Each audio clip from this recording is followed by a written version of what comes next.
Bienvenue à l'Informel et cette semaine, je m'assois avec Jean Cazot qui est bien connu dans la région pour ses années derrière le micro à la radio de CJRC 1150.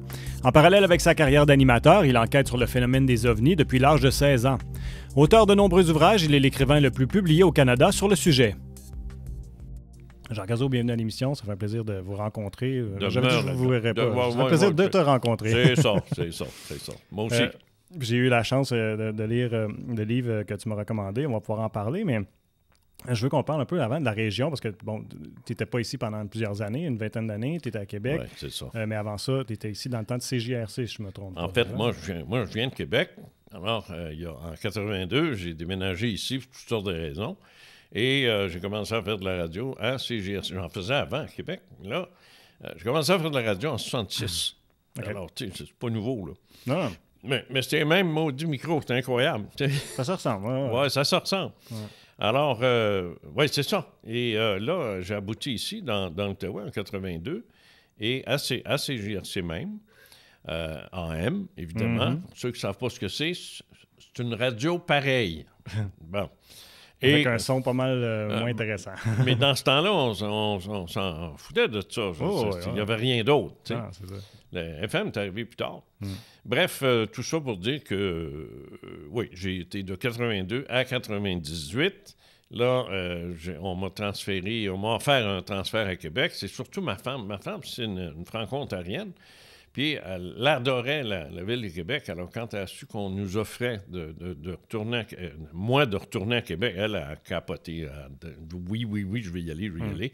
Alors, ça a été très bon pour elle. Moi, moins, parce que la radio entrait dans sa phase des années 80, années 2000, là, c'est-à-dire cette espèce de période épouvantable où Radio Média, puis Radio Mutuelle, puis ça tirait, puis tu avais des faillites ici, puis un gros tremblement d'air au niveau de la radio dans ces années-là. Alors là, on se faisait mettre dehors. On rentrait le matin, on se faisait mettre dehors avant la pause café. Et là, on se demandait, hop, un autre te reprend, puis en tout cas, c'était ridicule. Alors, je n'ai pas aimé ma période de radio à Québec, mais pour ma femme, ça a été très bien, puis on a pu, en plus, vivre 2 ans à Paris. Il y a pire. C'est comme Longueuil, là, c'est ennuyant. Mais Paris, là, il y a quelque chose. Alors, c'est ça. Et quand on est revenu, là, c'est ça. Moi, je pensais qu'on reviendrait dans l'Outaouais, mais finalement, non. Puis, mais là, on est revenu. Question familiale, parce que comme je te dis, elle vient d'ici. Alors, toute sa famille était à Ottawa ou ailleurs. Et moi, mes enfants étaient ici aussi. Fait que ça faisait un bout là, qu'on voulait revenir. Et là, c'est fait. Fait que depuis le mois de mai 2022, là, je suis de retour. Et la radio que j'ai fait ici, effectivement, c'est CJRC. Une radio très, très dynamique, très ça bougeait beaucoup, intense. Écoute, moi... Qui était directeur à ce temps-là? Il y en a eu plusieurs. Moi, Nathalie, étais-tu là? Nathalie Charette, c'était-tu? Non, Sylvie. Sylvie Charette. Sylvie Charette était vendeuse, comme beaucoup de femmes vendeuses, d'ailleurs. Et elle a gravi les échelons assez vite. Elle est devenue, par après, quand je suis parti, elle est devenue directrice des ventes, je pense. Puis là, elle retontit au droit. Oui, c'est ça. Oui, non. Sinon, Bob Rioux, c'était ça? Oui. Pardon? Bob Rioux, c'est ça? Je connais pas. Je mélange-tu? Je sais pas. J'espère que je dis pas n'importe quoi, mais... Je connais pas. Sylvie Charette, c'est peut-être la personne la plus agréable et joviale que j'ai connue dans ma vie. Ah, tu vois, on m'a dit souvent que je l'invite. Tout le temps, un sourire, toujours gentil, toujours fine. C'est pas le cas de tout le monde. Mais non, c'est une super belle personnalité. J'ai beaucoup aimé, mais je n'ai pas vraiment travaillé avec parce qu'elle était au ventre. Puis voilà.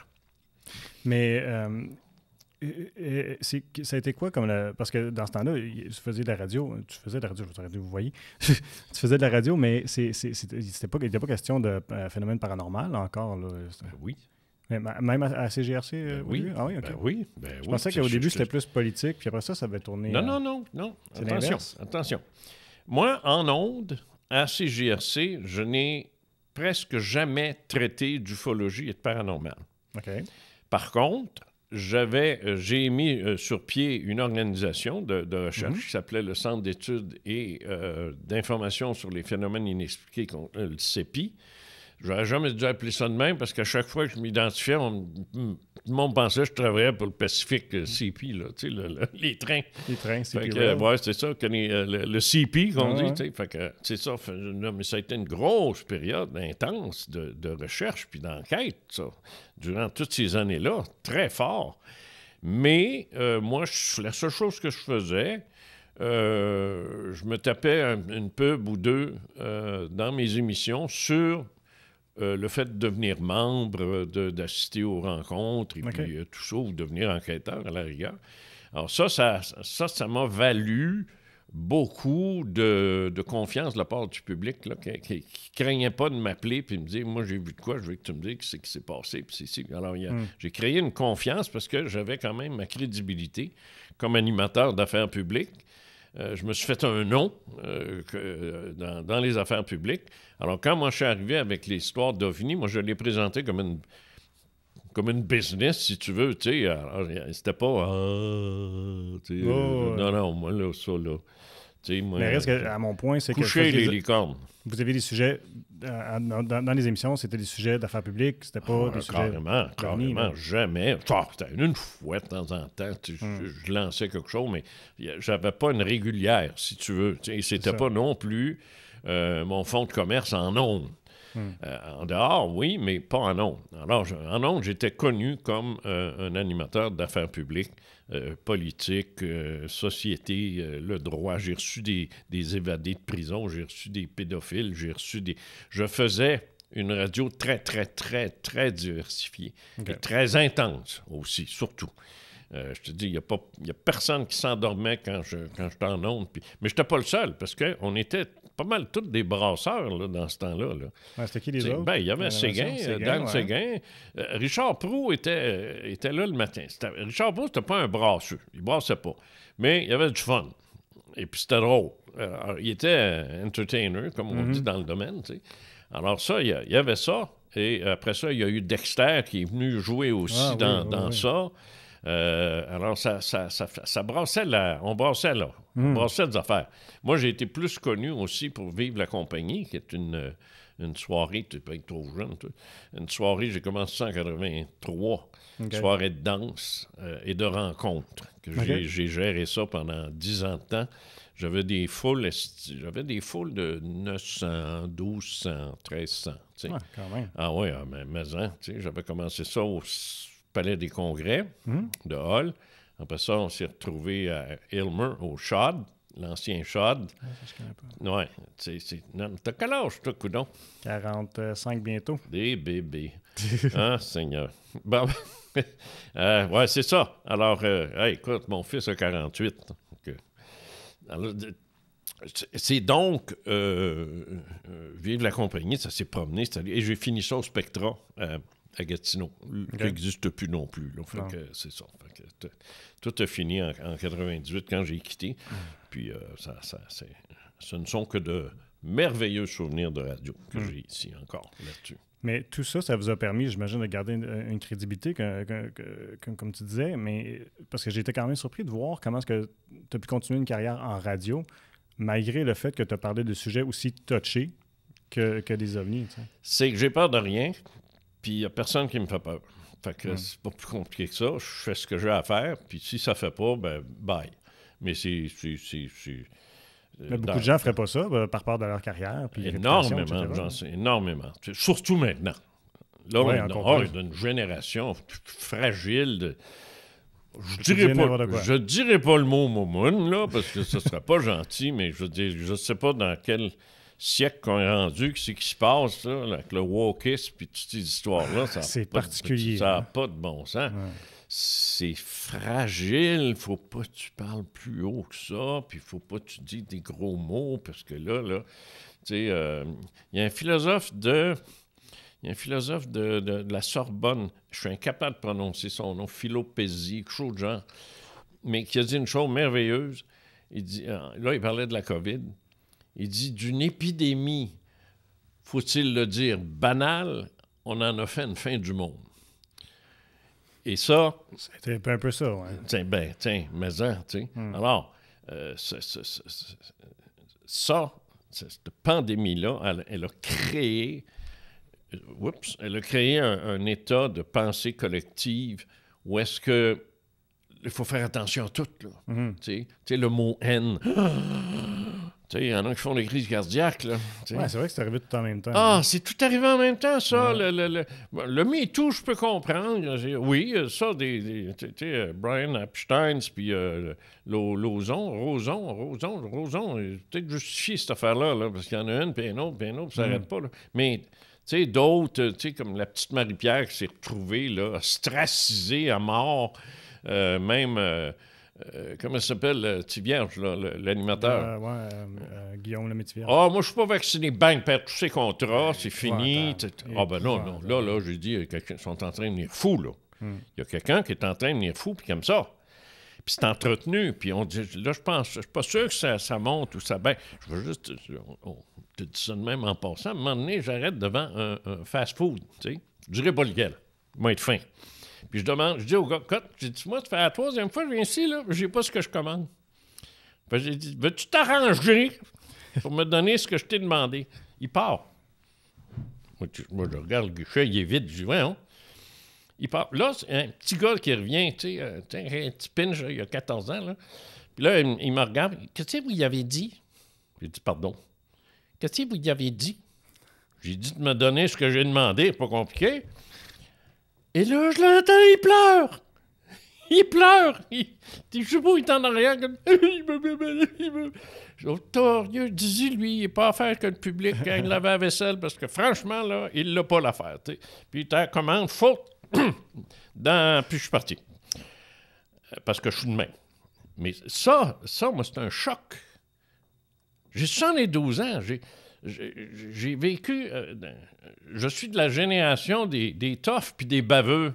Oh ouais, ben c'était ça. Qu'est-ce que je te dis? Dans les années 50, 60, ça brassait Saint-Henriche. Ben des gars de même, là, ils seraient morts. Ils seraient morts au début de la semaine. Là. Ben, ils n'ont pas de nerfs, ils n'ont pas de colonne, ils n'ont rien. Tu sais, je ne savais pas que ça se pouvait, moi, un être humain, pas de squelette.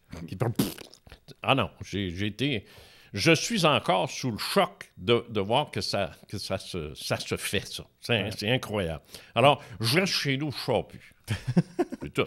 Mon réalisateur, Stéphane, qui est à Switch présentement, ce qu'il me disait, on se parlait l'autre fois, on disait, c'est plus notre époque. Là. Non. C'est l'époque de d'autres personnes.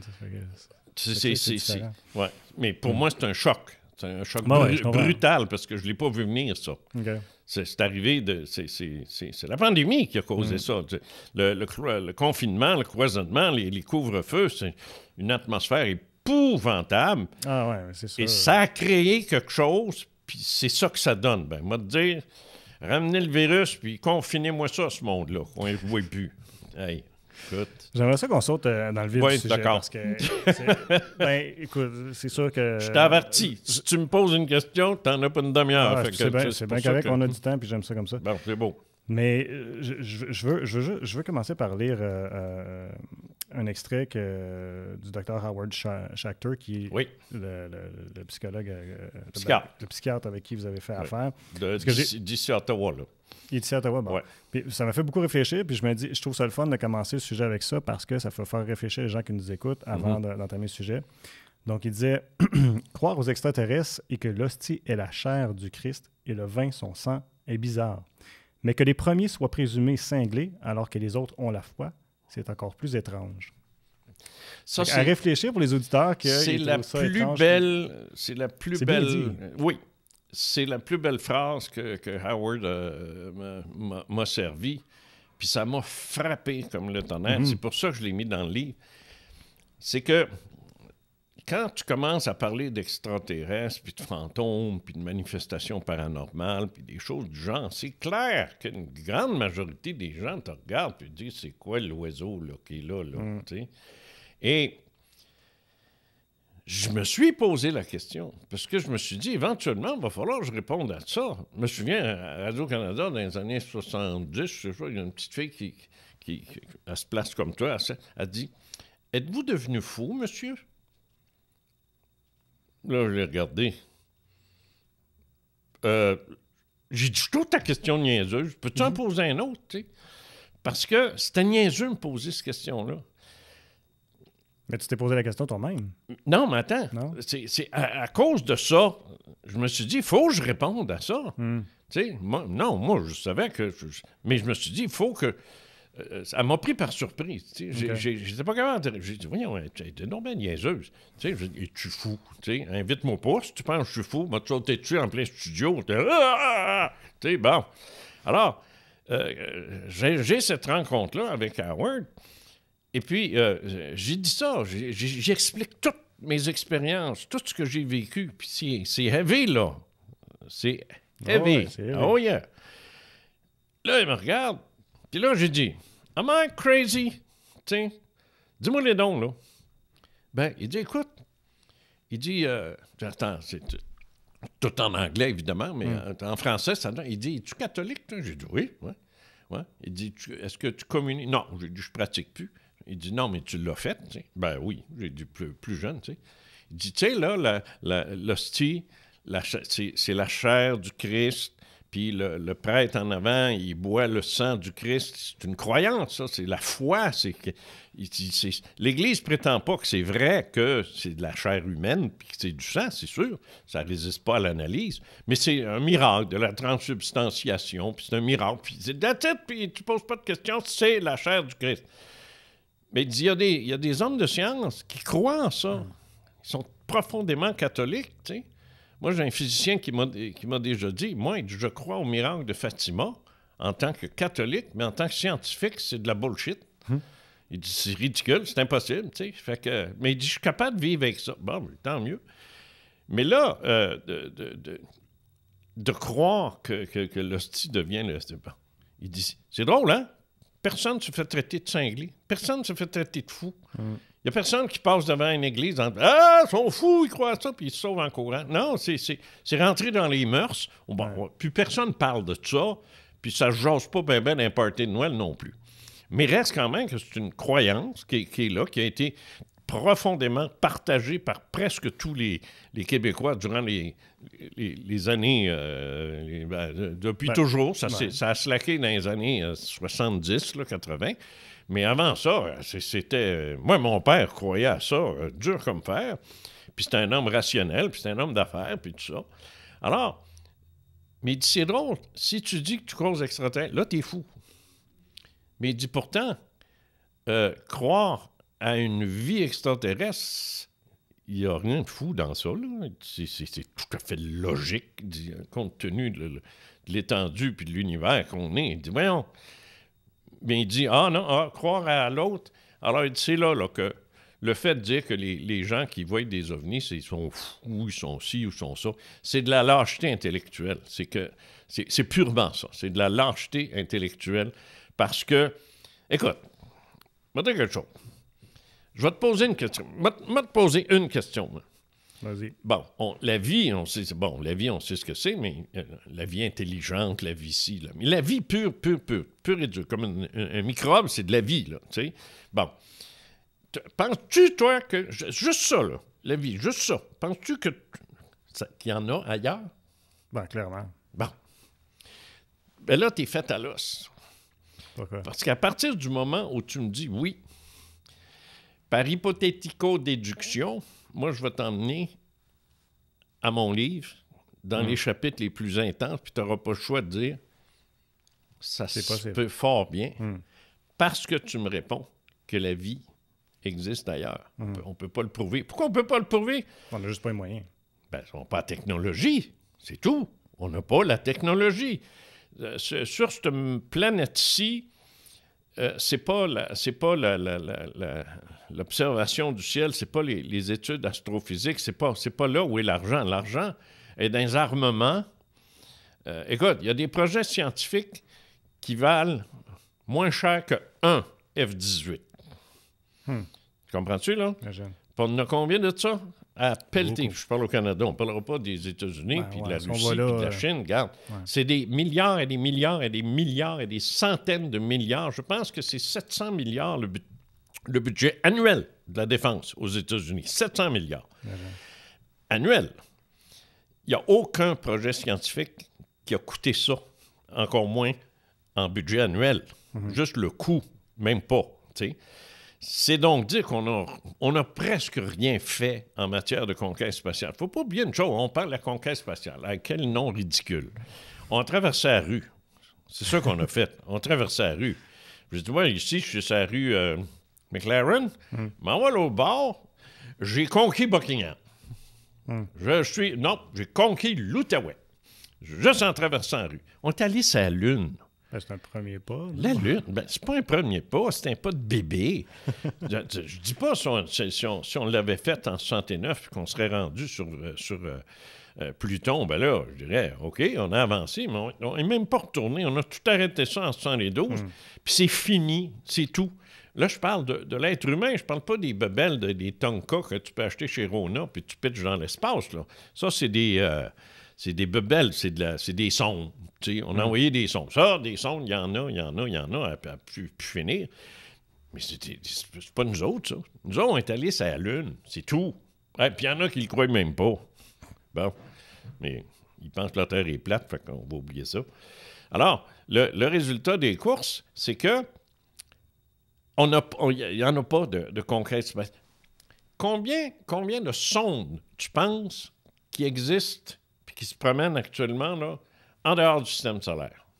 Ah, je sais pas. Je sais qu'on est allé sur Mars avec une couple de sondes, là, oui. Mais en dehors du système solaire, une centaine, 200, en dehors du 1000, système solaire? Oui, en dehors. Il n'y en a pas de maudit. Non, je ne penserais pas, non. C'est fini. Il y en avait, mais il ne marche plus. Il y en avait 4. Il y en a eu? Oui. Okay. Pioneer, puis, Pioneer 1, Pioneer 2, puis il y en a un autre aussi, VJ. Il m'en manquait, mais là, c'est une question de mémoire. Là. Et on a envoyé 4 sondes. Okay. Pas plus compliqué que ça, avec de la musique des Rolling Stones dessus, sur un disque qui tourne. Là. Puis, oui. Puis, des bebelles. On a envoyé ça, tu sais. Conquête spatiale. Voyons donc. T'sais, là, on a envoyé James. Là, actuellement, Webb, le remplaçant de Hubble, le télescope immense qu'on a envoyé dans l'espace, ça, il y a un espoir de détecter une vie intelligente. Okay. Parce que lui, quand il se pointe sur un système, puis c'est fait, là, il commence à travailler, là. Si dans l'espace, par exemple, je pense, je peux me tromper. Là, ça se peut que je me trompe. Prenez-moi pas, mais je pense que le fluorocarbone, c'est un exemple. C'est un gaz, mais qui n'existe pas à l'effet naturel. Il faut le fabriquer. Okay. Alors, il y a des gaz comme ça, des composés gazeux qui sont faits de main d'homme, parce qu'ils n'existent pas dans la nature. Alors, si Webb en détecte, parce que le télescope Webb, c'est pas un télescope ordinaire, c'est un télescope infrarouge. Okay. Lui, il ne cherche pas à faire des belles images. Lui, il va chercher des données. Des données, exactement. Des données visuelles. Alors, excusez, j'arrête pas de le frapper. Bah, ça n'a pas fait de bruit. Si tu captes des gaz qui ne sont pas naturels, puis en grosse quantité, déduction, tu dis, boum, il y a quelqu'un qui fabrique quelque chose là. Ça ne pourrait pas se faire naturellement. Non, c'est comme je te dis, non, c'est ça.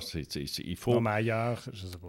Ah, peu importe. Ce que j'essaie de dire, c'est que si c'est man-made, puis au coton, puis beaucoup, puis qu'il y en a, ben là, on peut commencer à penser qu'il y a du monde assez avancé sur le plan technologique. Peut-être pas venir ici, mais pour se déplacer, mais donc, on n'est pas tout seul. Parce qu'à partir du moment... ce que je te disais tout à l'heure, c'est qu'à partir du moment où tu acceptes la vie, on parlait d'une bactérie. Ce qu'il faut comprendre, et ce qu'on sait, nous, qui sommes moins religieux qu'avant, c'est que la vie, c'est pas comme ça, là. On va dire comme là, Dieu, il ne crée pas des canards en claquant des doigts, là. Il y a toujours bien un œuf, là. Bon. Alors, la vie évolue. C'est la caractéristique première de la vie, c'est d'évoluer. L'évolution, oui. Alors, dès qu'il y a de la vie un petit peu en quelque part, elle ne restera pas la bactérie, elle restera pas, une bactérie, oui, mais une amibe, n'importe quoi, une paramécie, appelle ça comme tu voudras. Elle ne restera pas éternellement comme ça, là. Elle va faire comme c'est arrivé sur la Terre, Puis, ça évolue, puis ça fait des affaires bizarres, puis lettres dans le fond de l'eau, puis ça sort, puis ça marche, puis ça devient une bébite, puis la bébite devient un homme, puis l'homme devient con. Alors ça, c'est l'histoire de l'évolution, ça. Mais ça reste quand même que c'est le principe de base de la vie, c'est l'évolution. Ouais. Alors, partant du principe que ça évolue, rappelle-toi qu'il y a à peu près 250 à 300 milliards de galaxies. Ça en fait, là. Qu'à l'intérieur de ça, il y a de 200 à 300 milliards d'étoiles dans chacune. Mais attention, on ne vit pas sur une étoile. Mais qu'est-ce qu'il y a autour des étoiles? Ben, les planètes. Et voilà. Puis qu'est-ce qu'il y a autour des planètes? Des lunes. Alors, ça multiplie tout ce que je viens de dire là 10 fois, 20 fois, là. C'est pas plus, là. Alors, c'est pas prononçable, le nom. Tu sais, si j'affichais ça en 0, là, tout après là, un chiffre qui n'existe pas, quasi infini. C'est-à-dire que c'est presque à l'infini. Fait qu'il n'y a même pas de nom pour ça. Tu sais. Il y a probablement qu'il y en a un, là. Je sais qu'il y a l'exposant Gogol qui existe, là. Ça fait bizarre de dire ça, mais c'est... ça, je connais pas. En mathématiques, oui. L'exposant Gogol, c'est quelque chose, là. Mais reste quand même que c'est tellement énorme, que la vie dont tu m'as dit tout à l'heure, c'est toi qui m'as dit ça, pas moi. Oh, oui. Bon, ça, là, il y en a où? Il y en a combien? Moi, je peux te dire qu'officiellement, à l'heure actuelle, les chercheurs pensent que un monde comme le nôtre, dans notre galaxie qu'on appelle la Voie lactée, il pourrait en avoir à peu près 35 milliards.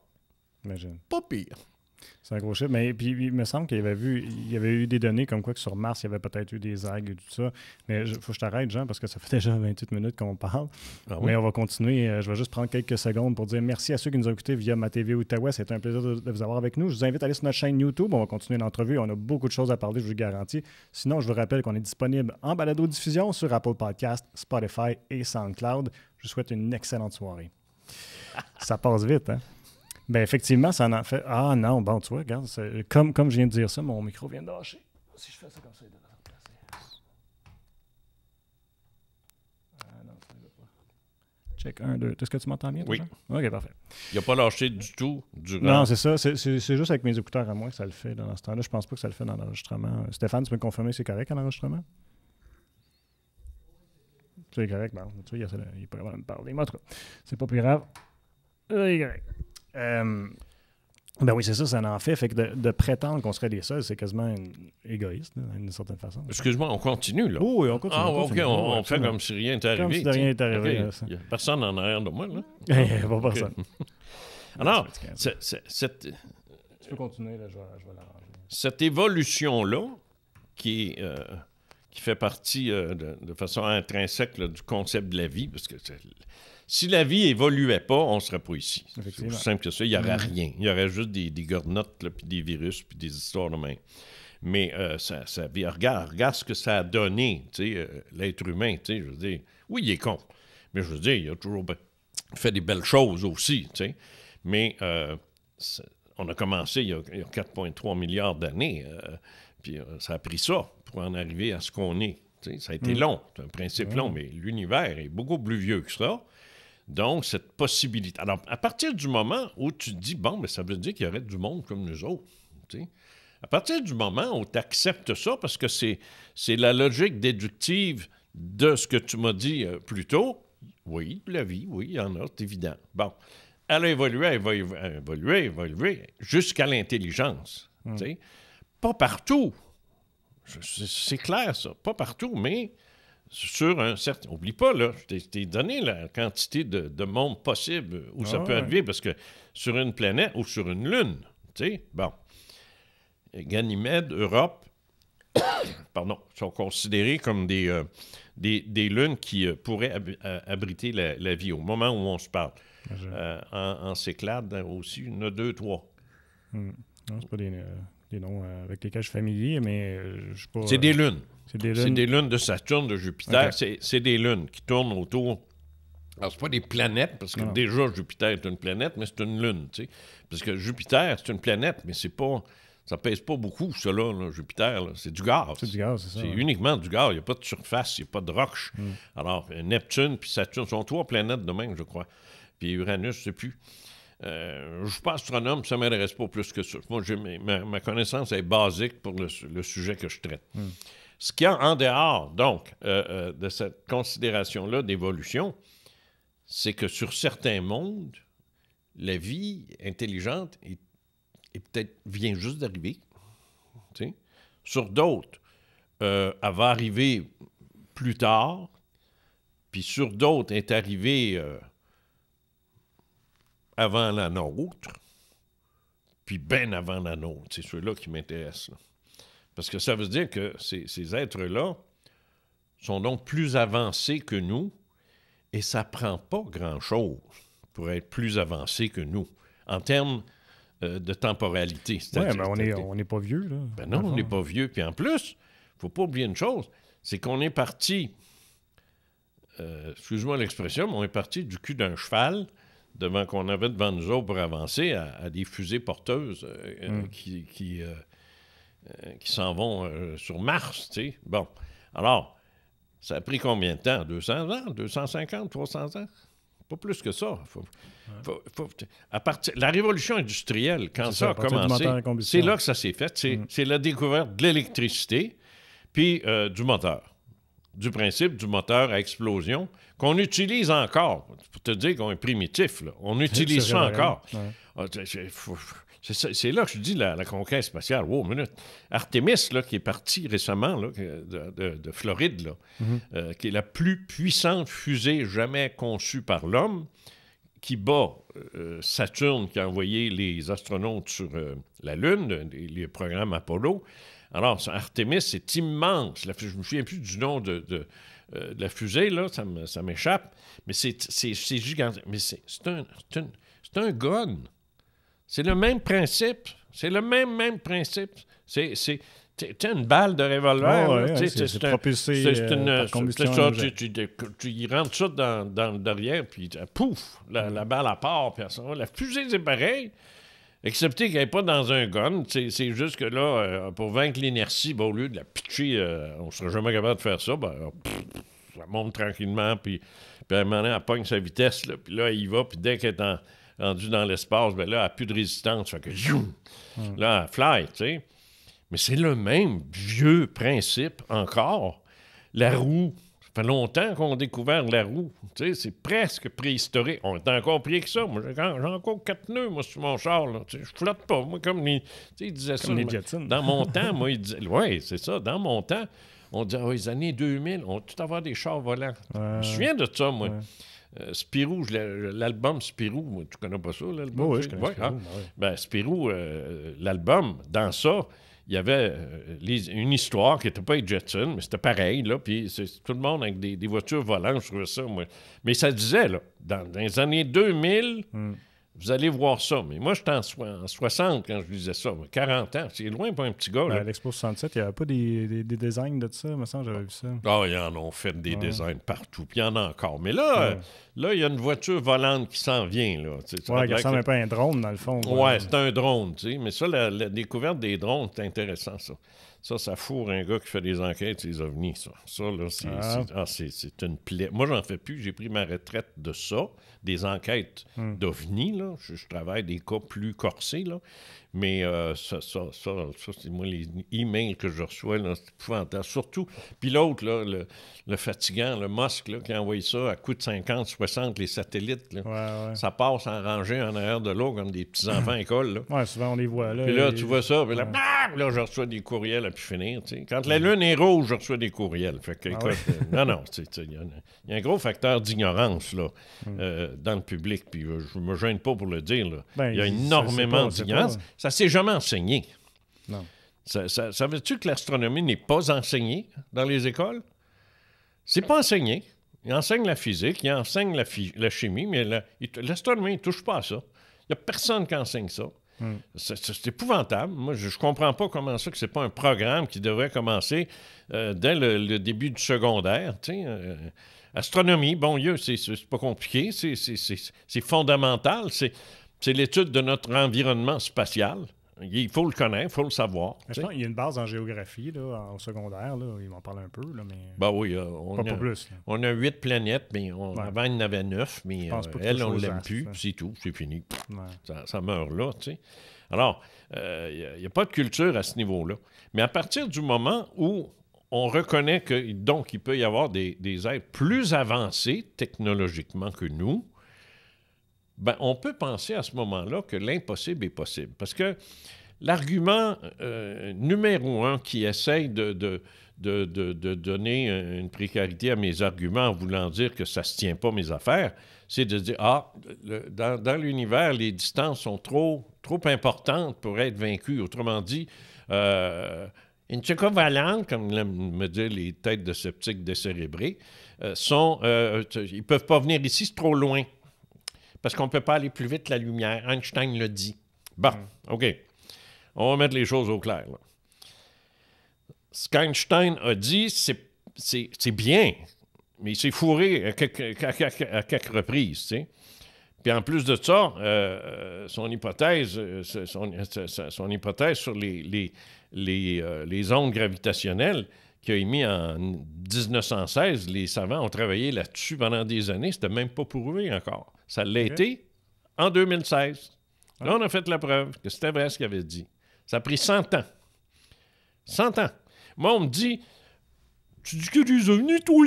Ouais, prouve-le. Bon, ben, on donne 100 ans à Einstein, moi, on me donne 10 minutes. Un instant, là. Ça, c'est une autre grave erreur que les gens font. Ils pensent que la science...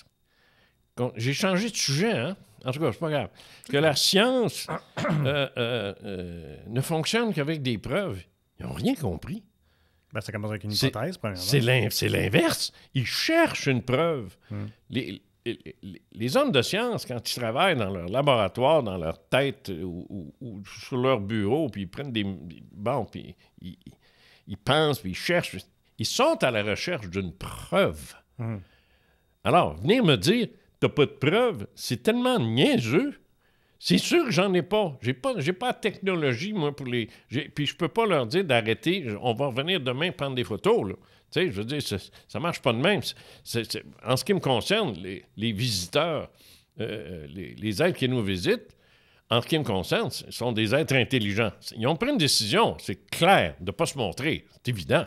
De se montrer, mais de pas rien faire de public, si je peux dire. Ben, il y a eu des phénomènes où ils ne sont pas cachés tant que ça. Là, non, ils ne se cachent pas, mais je veux dire, ils n'ont pas établi un contact officiel. Ah, OK. Tu sais, venir se parquer... Salut, on est ici. Ben, c'est ça. Tu sais, greetings. We come from the universe. We come in peace. Oui, c'est ça. Tu sais. Alors, ça n'existe pas, ça. Alors, moi, je peux rien faire à ça. Il y a une intelligence, il y a donc une intention, puis il y a une retention, quelque part. Fait qu'il faut que je vive avec ça.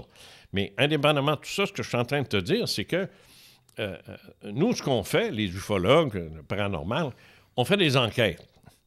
On fait des enquêtes exactement comme des policiers. D'ailleurs, moi, ma formation d'enquêteur, je l'ai pris à partir de la formation des corps policiers et de Los Angeles et de New York. Et je vais te dire aussi que j'ai eu des gens ici de la police de Gatineau, dans le temps, qui étaient des amis. Et puis, j'ai posé des questions à ces gars-là, des enquêteurs. Puis là, j'ai vu un peu comment ce qui fonctionnait. Puis j'ai trouvé ça brillant. Puis j'ai dit, il faut que j'adopte ce style-là, tu sais, d'enquête. Okay. Bref, tout ça pour te dire que on est tous à la recherche d'une preuve. Alors, pourquoi je publie un livre dans lequel je donne l'impression que c'est vrai, puis que tout est ci, puis c'est ça? C'est par hypothético-déduction, qui est une méthode scientifique quand tu ne peux pas atteindre la preuve, because la technologie n'y est pas, ou il nous manque des formules, il manque des données. Mais tout le monde sait que s'il y a un imbécile, excusez-moi là, de dire ça, mais s'il y a un imbécile qui dit « Non, oui, tout seul », bon, je peux pas... Ouais, en même temps, il a le droit de penser ça. Oui, j'ai pas envie de jaser avec. Oui, OK. C'est tout. Je comprends. J'ai pas envie de jaser avec, là. Ouais. Bye, c'est tout. Parce que c'est tellement... brandir la loi de l'unicité, ça n'existe pas. Il n'y a rien qui est unique. Tu dis ça, une route, il n'y en a rien qu'une. Tu vas dans un lac, tu pêches, il y a un poisson. C'est fini, il n'y en a plus. C'est le seul qu'il y avait dans le lac. T'sais. Ça n'existe pas. Alors, les planètes sur lesquelles il y a de la vie, qu'il n'y en ait rien qu'une, ça n'existe pas. C'est ridicule. Alors, je pars du principe, puis j'avance. Et je disais tout à l'heure que si tu peux atteindre une technologie pour vaincre les distances incroyables qu'il y a entre deux mondes, c'est tout là. Ben là, on commence, nous, en mécanique quantique, parce que les savants se divisent en deux, les classiques et les quantiques. En ce sens qu'actuellement, depuis les années 20, 1920, j'entends, et non pas 2020, mais depuis les années 20, la mécanique quantique, la physique quantique a évolué de façon considérable. Si tu vas en Suisse, à Genève, là, il y a, pas à Genève, mais pas loin de là, le CERN, une espèce d'anneau de 45 km de diamètre où on fait des expériences incroyables de la physique quantique. La physique quantique, c'est fou. C'est pas comprenable. C'est terriblement... Moi, je suis un vulgarisateur scientifique. J'essaye, dans mes ouvrages, de mettre de prendre le jargon des hommes de science qui ne veulent jamais faire de concessions quand ils parlent en public. Ils continuent de parler comme s'ils étaient entre eux autres. Tu comprends rien ce qu'ils disent. Il y a eu quelques vulgarisateurs comme Hubert Reeves, puis des gars de même, mais autrement, tu comprends rien ce qu'ils disent. Puis même Hubert Reeves, des fois, on ne comprenait pas. Parce qu'ils sont tellement habitués dans leur jargon, puis aussi, ils ont aussi une crainte folle que s'ils sortent trop de leur jargon, ils vont passer pour des incultes, puis ils vont passer pour des non-initiés, puis ça, c'est la peur de leur vie, parce qu'ils tiennent à leur réputation autant que n'importe qui. Un homme de science, là, c'est pas une machine. Là. Lui aussi, il a besoin d'argent, il faut qu'il fonctionne, il a besoin de subventions, il faut qu'il fasse attention à ce qu'ils disent. Moi, non, pas grave. Mais un homme de science qui gagne sa vie, c'est qu'il y a des grants, qu'il y a des subventions, il y a quelque chose. Fait qu'il faut qu'il fasse attention à ce qu'il dit, parce que ça peut pas être long qu'il va se faire virer. T'sais. Alors, la compréhension scientifique de l'hypothético-déduction, c'est que on sait maintenant qu'il y a des portails entre le Soleil et la Terre.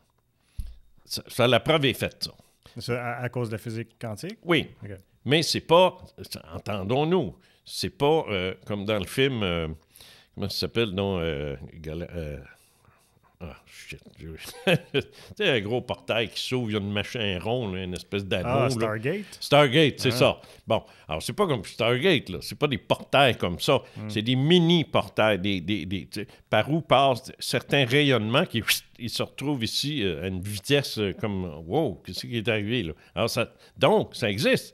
Le principe du portail, même s'il est très limite, c'est un peu comme quand Graham Bell parlait à travers une canne de conserve, une petite corde puis une autre canne de conserve.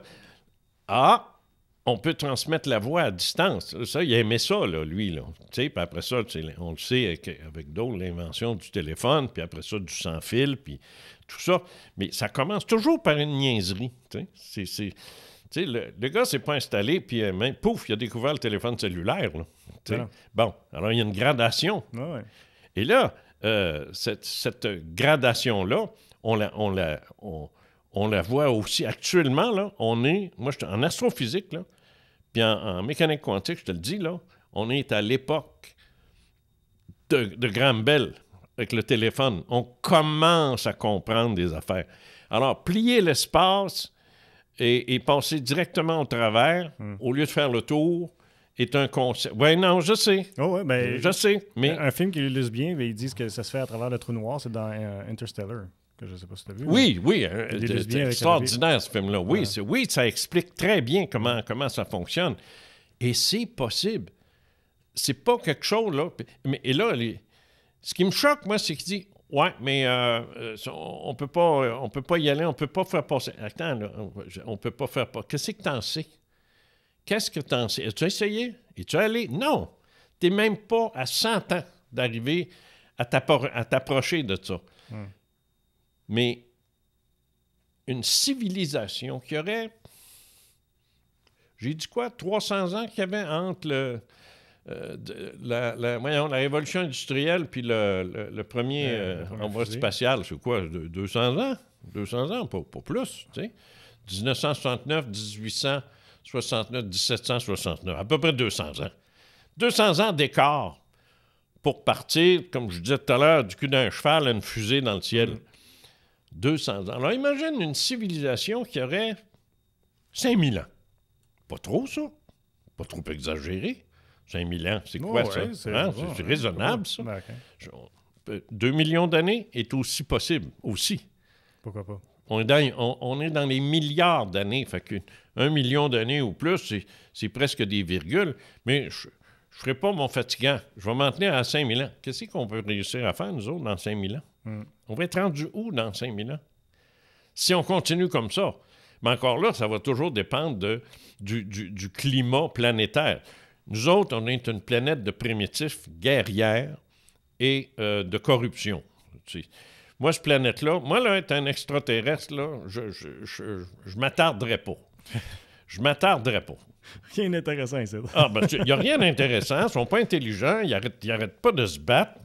Ils n'ont fait aucune grande découverte depuis un maudit bout. Puis ils puent.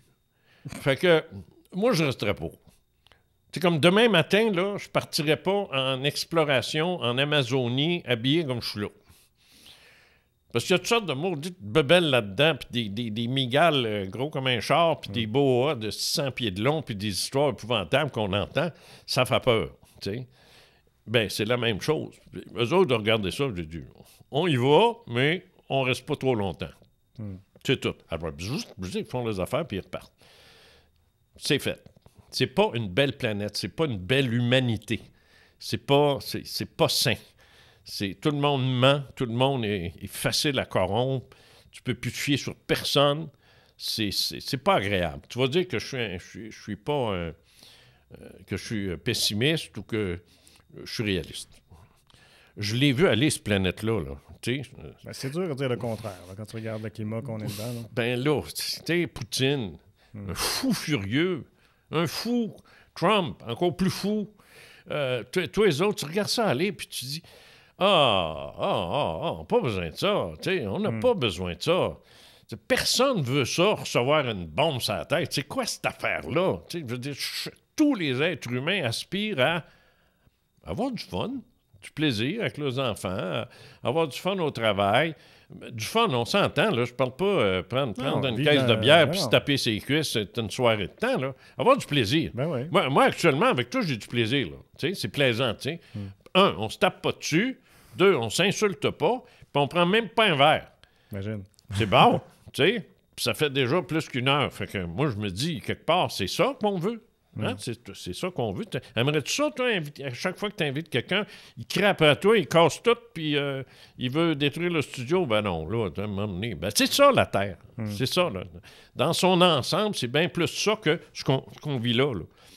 Sauf, bon, là, il y a des gens qui restent chez eux, puis ils sortent jamais, puis sont bien heureux en famille. Oui, c'est bien, mais c'est pas ça, la vie. Tu sais, la vie aussi, il faut être capable de sortir. Il ne faut pas avoir peur de voyager. Moi, j'ai voyagé énormément dans ma vie. Énormément. J'ai fait des coins, mais il y a des endroits où je ne retournerai plus. Okay. C'est tout. Je ne veux pas retourner là. Moi, Istanbul, je ne veux pas remettre les pieds là. Casablanca, je ne veux pas remettre les pieds là. En Tunisie, je ne veux plus retourner.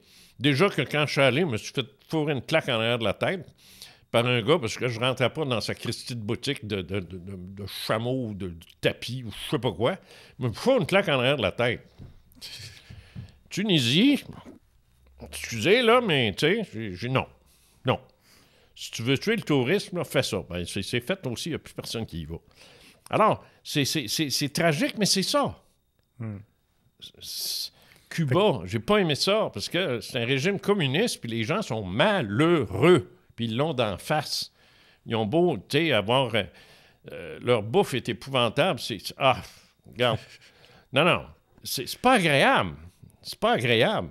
C'est aussi simple que ça. Moi, j'ai vécu 2 ans en France, fait qu'on a voyagé énormément, parce qu'on a... ma femme puis moi, parce que au lieu de mettre notre argent sur des repas au restaurant à finir, avec des truffes avec ton bacon, là, tu sais, bon, Pour aller, je sais pas, voir un spectacle à l'opéra, à l'Académie. On a voyagé. On a mis notre argent là. Fait qu'on a fait, je sais pas, une trentaine de pays, tu sais. Mais c'est facile. Tu pars de Paris en 3 heures, tu vas partout. Tu vas en Islande comme en Afrique, là, tu sais. Fait que c'est tout concentré. Ah ouais. C'est difficile à concevoir quand tu es à Québec, 3 heures d'avion, tu vas pas bien loin. Tu sais, c'est à peine si tu dépasses Montréal. Fait que c'est pas, c'est pas impressionnant, tu sais.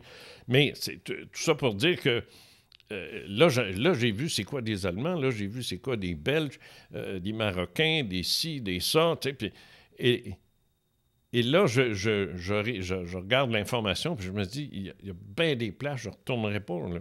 Pas parce que j'ai peur, parce que j'ai pas envie de vivre ça.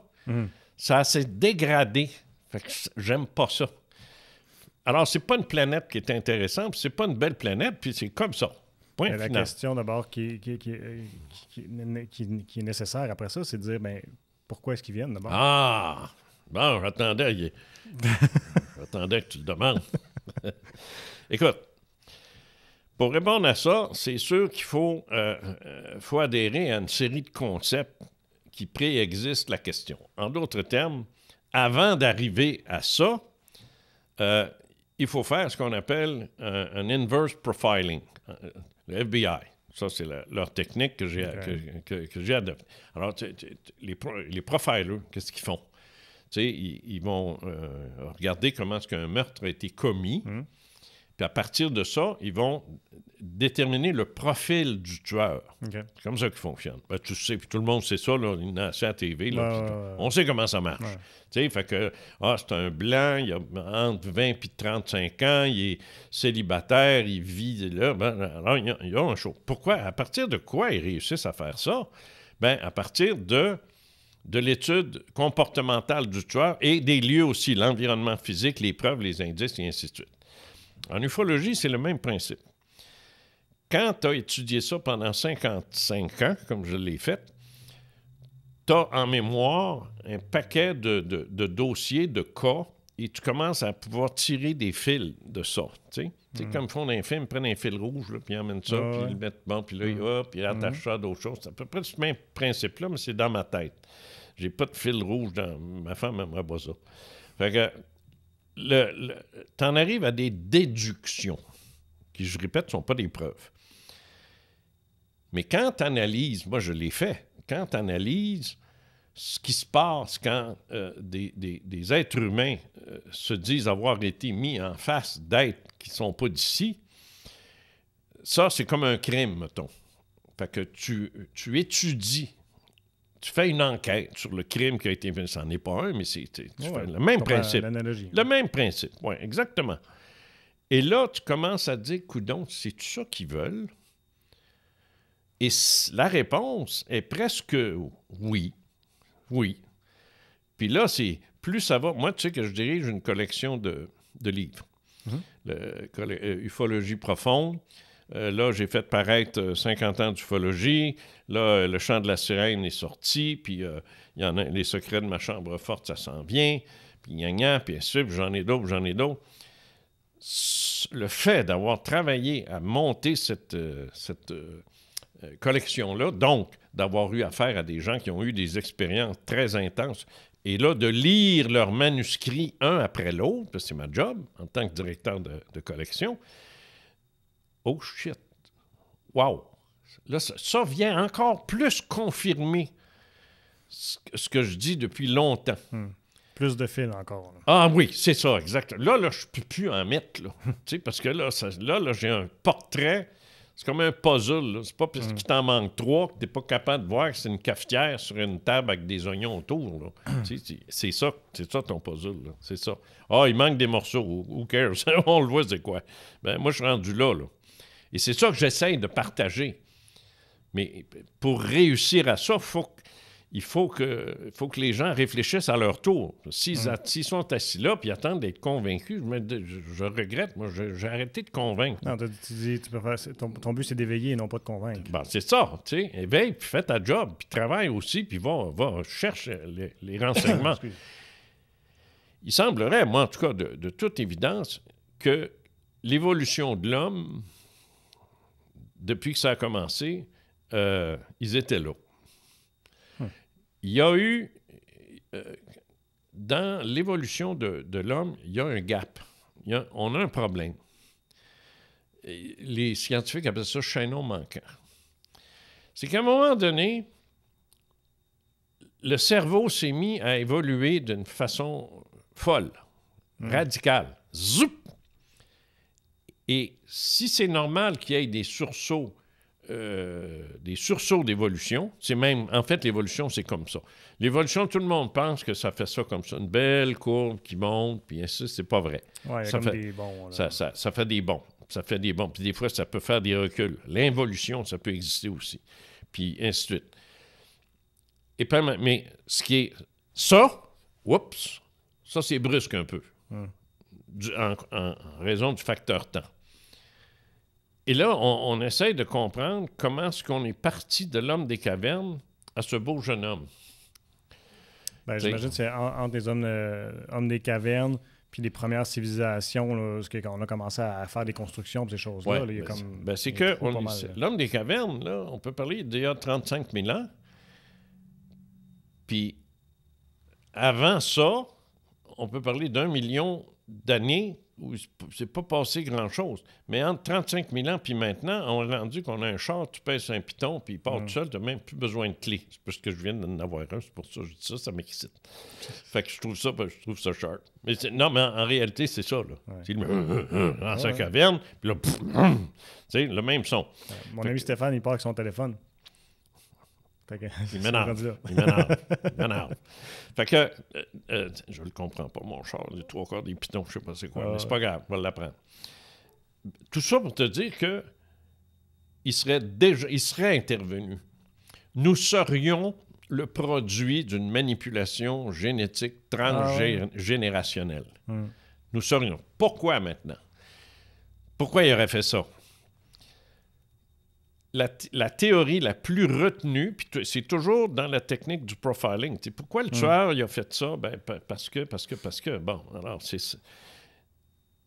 Il est fort possible que sur certains mondes... As-tu lu récemment, toi, dans les nouvelles, que les spermatozoïdes humains étaient en chute libre? Oui. Bon. Oui. C'est ça.